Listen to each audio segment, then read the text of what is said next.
Hey, this is Mark with the Practical Still. We're going back to the bottle on the Bunnahabhain 12. Back when we opened this bottle, I kind of fell out of favor with Scotch. I don't know what happened. I was just drinking more bourbons and ryes and kind of came back to Scotch with this one. And boy, I'm glad I did. This is a fabulous example of a delicious Islay malt. Scotch has 5 different regions. One of them's Islay. It's a little island off the coast of mainland Scotland. They typically are known for heavily peated Scotches. This one's not particularly heavily peated, but it is delicious. It's very peppery. I've enjoyed the bottle. It's a dark bottle, so you can't really tell, but there's not a lot left in there. And frankly, I didn't realize I'd been on it that much until the other night. I poured a little bit and thought, gosh, that bottle feels light. But it's been a great bottle. When I opened it, I wasn't quite sure about it. As you can tell, not much left. I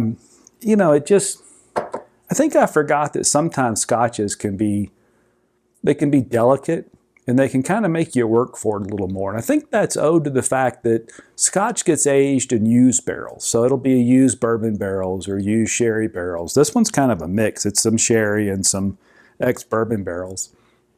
But because it takes longer in the barrel for the flavors to come out, because the barrel's kind of used up before the Scotch makers get to them, I think it makes you work a little harder, and this one certainly rewarded me for that. So this bottle's in the $55 or $60 range. For a 12-year-old single malt Scotch, I don't think that's unfair. I'd certainly pay it again. Bunnahabhain is a cool distillery on Islay. It's also fun to say Bunnahabhain. Bunnahabhain is fun to say over and over again. So at 46.3% alcohol by volume, it's got good bite to it. It's peppery on the finish. It is a natural color and non-chill filtered, or unchill filtered as the Scotch will say. So it's got all the right things in place. You can see it's a light straw color. I mean, imagine a bourbon in a barrel for 12 years. It'd be a lot darker than that. So anyway, I think it's great. It's a lightly peated Scotch. So if you want to find your way into peated whiskeys, Bunnahabhain 12 is a great way to go, because it's not a peat monster like a Laphroaig or a Lagavulin or an Ardbeg. It's a little more gentle on it. But a delicious whiskey, a high quality whiskey. God, the nose.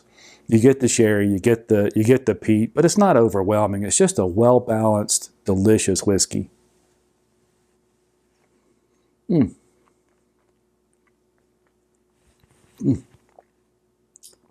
Boy, if you've been an American whiskey fan, you hadn't made it over there.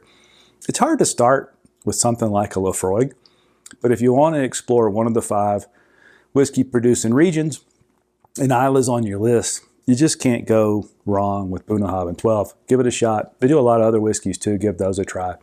Now let me know what you think. Have you branched off into Scotch and tried some Bunnahabhain? Is the Bunnahabhain 12 on your list? It's certainly on mine. Enjoy. Cheers.